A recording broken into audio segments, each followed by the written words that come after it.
आगे की कड़ी में मैं बीकानेर के सीएमओ साहब कपिल जी से कहूंगा को दो शब्द कहें और आगे की रूपरेखा थोड़ी सी प्रस्तुत करें। आदरणीय अधीक्षक टीपीएम वर्ग चिकित्सालय professor doctor B N Khajotia, वह सम्मानित मंच, वह मेरे प्रिय साथियों, आज का दिन विशेषकर तो देखा जाए तो कई महीनों में मायने रखता है।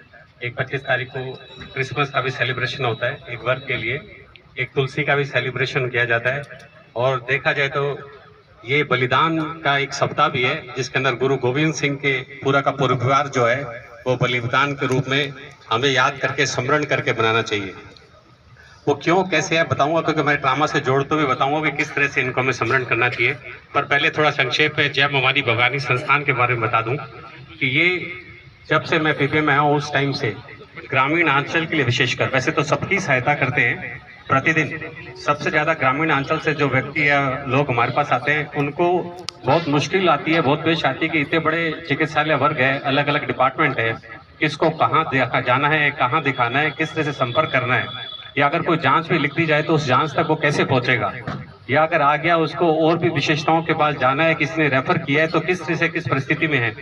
तो ये ग्रामीण अंचल से जितने भी लोग आते हैं उनको इस तरह से पूरा का पूरा सहयोग करते हैं कि वो अपने किस तरह से उस जगह तक पहुंच सके जहां से उनका पूरा का पूरा इलाज का प्रोसेस शुरू होता है। उसके साथ कभी भी हमें दिक्कत होती है, चाहे वो सामान के स्वरूप में हो, आर्थिक स्थिति भी हमारी कई बार ऐसी होती है कि हमें समय समय पर कुछ चीजें चाहिए होती है दानदाताओं से, भामाशाहों से, तो ये माध्यम बनते हैं हमारा लोगों से विशेषकर अपनी जितनी सामर्थ्य है इनके साथ इनकी संस्था है, पूरे उनको बहुत बहुत धन्यवाद साधुवाद है, वो सारी इस तरह की व्यवस्था हम पे पहुंचाते हैं।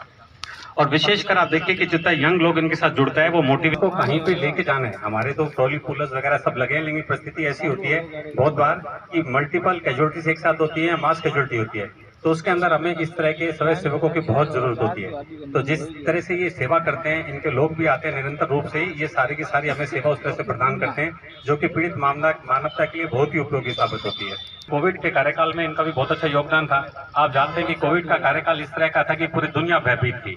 आज वो परिस्थिति नहीं है, हम शायद भूल भी गए हैं कि वो किस तरह की परिस्थिति थी, क्या काल था। उसके अंदर पुलिस विभाग था, चिकित्सालय विभाग था, और उसके साथ सफाई कर्मचारी को आपको मानना पड़ेगा वो हमारे साथ था, चाहे ओटी के अंदर किसी तरह से व्यवस्था बना के रखते थे। सारी की सारी सफाइयों का भार उस पर था।